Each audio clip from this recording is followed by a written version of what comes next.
欢迎来到明星新闻 MKN Star News 频道，请订阅频道，所以大家不要错过当天最热门的新闻。我们今天的时事通讯包括以下内容：流量被打脸，杨洋肖战龚俊诚意4部古装剧爆火，优酷去年竟押对了。过去几年，古装剧一直是国产剧市场中最具话题性的类型之一，但同时也是争议最多的赛道。有人说古装剧越来越同质化，有人说所谓的顶流主演只会依靠粉丝热度撑场面，很难真正打动更广泛的观众群体。然而回顾去年的古装剧市场，却出现了一个颇为有趣的现象，在很多人唱衰流量演员的时候，优酷却选择逆流而上，押宝4部由顶流演员主演的古装剧，结果不仅没有翻车，反而在口碑和热度上都取得了不错的成绩。从某种意义上来说，这4部剧不仅为平台带来了可观的播放量，也在一定程度上打破了外界对流量演员的刻板印象。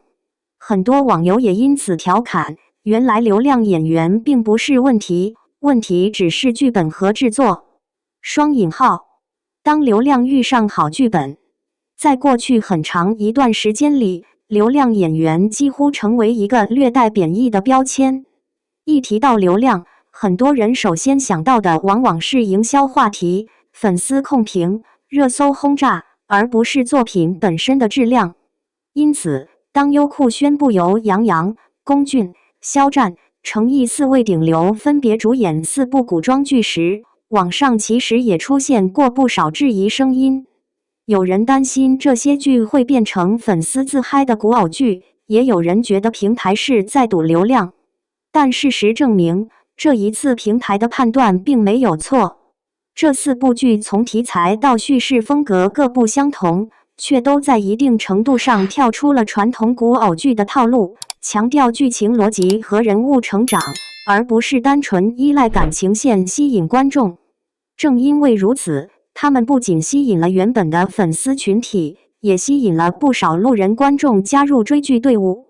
从豆瓣评分来看，4部剧虽然分数不算特别高，但整体都保持在及格线以上，在近几年古装剧市场中已经算是相当稳定的成绩。而在观众讨论度方面，他们更是多次登上社交平台热搜。不少网友感叹，没想到去年古装剧最稳定的几部，居然都是顶流主演。双引号，杨洋《凡人修仙传》的逆风翻盘。在4部剧中，评分最高的是杨洋主演的《凡人修仙传》，豆瓣评分 7.5 分。这个成绩放在修仙题材中，已经算是非常不错。毕竟修仙剧一直以来都面临着一个难题，世界观庞大，剧情线复杂，如果改编不好，很容易变成剧情混乱的特效大杂烩。而《凡人修仙传》在开播之前其实并不被看好，一方面是因为原著粉对改编向来非常挑剔，另一方面则是因为杨洋此前在《我的人间烟火》中的表演曾引发不少争议。当时很多人都担心他是否能够驾驭韩立这样一个性格内敛、心思深沉的角色。但剧集播出后，这种质疑逐渐被打消。首先是剧情方面，《凡人修仙传》基本保留了原著的核心设定，没有进行大幅度的魔改。从韩立初入修仙世界，到逐渐成长为实力强大的修士，整条成长线都十分清晰。剧集节奏也相当紧凑，没有刻意拖长剧情。尤其是宗门争斗和历练任务等桥段，都拍出了修仙世界应有的紧张感。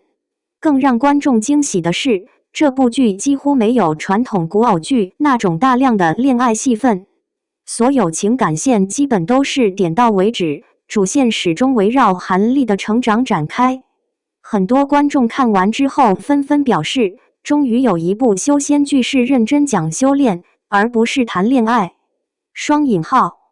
至于杨洋的表现，也被不少人评价为近年来最自然的一次。他在剧中对韩立性格的把握较为克制，没有过多夸张的情绪表达，而是通过细节表现人物的成长与变化。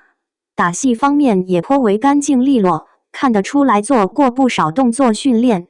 有网友评论说，这次真的对杨洋改观了，韩立这个角色换别人未必能演出这种沉稳的感觉。双引号，以前觉得他只适合偶像剧，现在发现古装正剧也能撑起来。双引号，甚至还有观众调侃，杨洋这次算是把端王的口碑全都赢回来了。双引号，宫俊《暗河传》的江湖味。如果说《凡人修仙传》代表的是修仙题材，那么宫俊主演的《暗河传》则更接近传统武侠。这部剧最终拿到了 7.3 分的评分，在武侠剧逐渐式微的今天，这个成绩已经相当难得。很多观众看完之后都表示，《暗河传》最大的优点就是有江湖味。近年来的武侠剧往往被批评为披着武侠外衣的古偶剧，人物之间动不动就陷入感情纠葛，真正的江湖恩怨反而被弱化。但《暗河传》却把重点重新放回了武侠本身。剧中的动作设计相当用心，不少打戏都是长镜头完成，看起来十分流畅。剧情方面也采用了多线叙事的方式，不同门派之间的关系错综复杂，却始终保持清晰的逻辑。而宫俊在剧中的表现也让不少人感到惊喜。他本身的外形条件就很适合武侠男主，再加上角色设定偏向洒脱豪爽，因此整体气质相当契合。有网友评价说，宫俊真的很适合演江湖侠客，看着就有那种快意恩仇的感觉。双引号，还有人调侃，以前觉得他是偶像剧男主，现在发现他其实挺适合武侠。双引号，在当时古装剧竞争激烈的情况下，《暗河传》依然从多部同期作品中脱颖而出，甚至有媒体评价这部剧算是近年来少见的真正意义上的武侠剧。肖战《藏海传》的情绪突破。第三部作品是肖战主演的《藏海传》，豆瓣评分 7.1 分。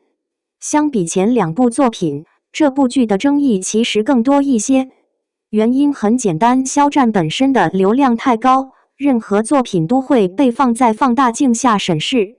在剧集播出之前，不少人都对他的演技表示怀疑，但随着剧情推进，很多观众逐渐改变了看法。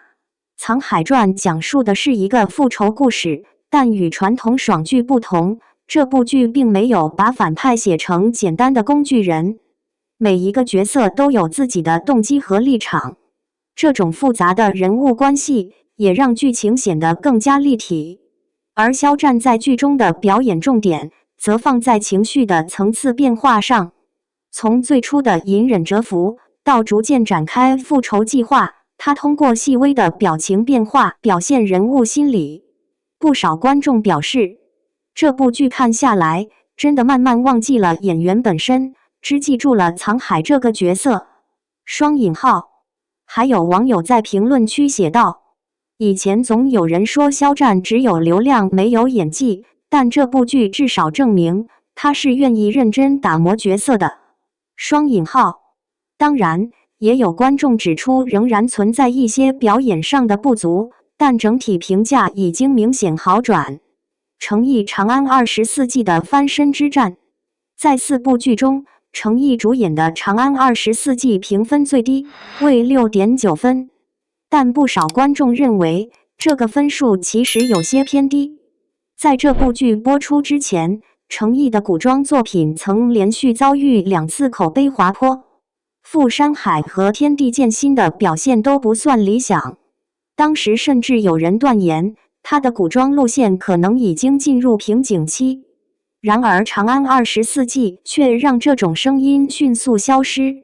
这部剧同样是一部复仇题材作品，但在叙事结构上更加复杂。故事围绕长安城中的政治斗争展开，通过层层计谋推动剧情发展。相比传统古装剧，它更接近权谋类型。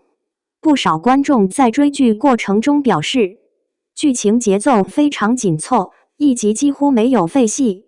双引号，每一次反转都很合理，不是强行制造悬念。双引号，而程毅在剧中的表现也被认为是近年来最稳定的一次。他把角色的冷静和谋略表现得相当到位。有网友评论，程毅本来就很适合这种沉稳型角色，这部剧算是把他的优势发挥出来了。双引号，也有人感慨，前两部剧被骂得那么惨，这次终于打了一场漂亮的翻身仗。双引号，网友热议，流量与质量并不矛盾。随着这4部剧相继收官，网上也出现了大量讨论。许多网友开始重新思考一个问题：流量演员和好作品之间真的存在矛盾吗？不少人认为，其实并不是演员的问题，而是制作团队和剧本的问题。如果剧本扎实，制作用心，流量演员反而能够为作品带来更高的关注度。一位网友在评论区写道：“流量不是原罪，烂剧才是。”双引号。另一位网友则表示，只要剧本好，演员认真演，谁演都能出好作品。双引号。还有观众总结说，去年这4部剧最大的共同点就是都把剧情放在第一位。双引号。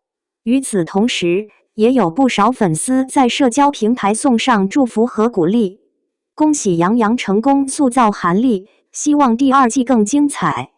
双引号。龚俊这次真的演出了江湖侠客的感觉，期待他继续拍武侠。双引号。肖战演技越来越稳了，希望以后多尝试不同类型角色。双引号。程毅这次翻身太漂亮了，古装赛道还是他的主场。双引号。甚至还有网友开玩笑说，优酷这一波押宝，算是把流量偏见打破了一半。双引号。古装剧市场的新信号。从行业角度来看，这4部剧的成功也释放出一个明显信号：观众对古装剧的要求正在不断提高。